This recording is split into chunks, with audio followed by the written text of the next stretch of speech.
ಸೋಲು ಗೆಲುವು ಇರೇ ಇರುತ್ತೆ.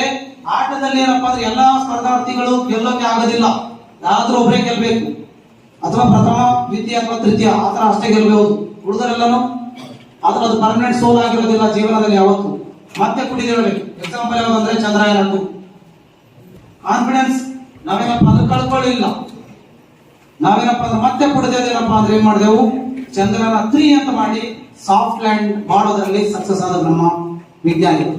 ಅದೇ ತರ ನಮ್ಮ ಜೀವನದಲ್ಲಿ ಕೂಡ ಈ ತರ ಗೇಮ್ಸ್ ಗಳು ಕೂಡ ಅಥವಾ ನಾವು ಕಾಂಪಿಟೇಷನ್ಸ್ ನಡೆಸ್ತಾ ಇರ್ತೀವಿ, ನಮ್ಮ ಸ್ಕೂಲಲ್ಲಿ ಕೂಡ ನಡೀತಾ ಇರುತ್ತೆ.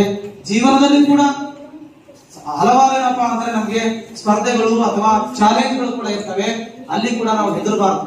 ಒಂದ್ಸತಿ ಬಿದ್ರೆ ಮತ್ತೆ ಬೀಳೋದು ಏನಕ್ಕಪ್ಪ ಅಂದ್ರೆ ಬೀಳೋ ಸಲುವಾಗಿ ಅಂತೇಳಿ ಏನಪ್ಪಾ ಅಂದ್ರೆ ನಾವು ತಿಳ್ಕೊಳ್ಬೇಕು. ಈಗ winning team name I am going to announce now.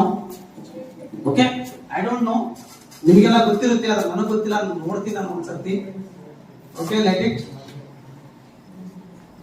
The winning team is, they scored 80 marks, and then runner-up team their points are 60.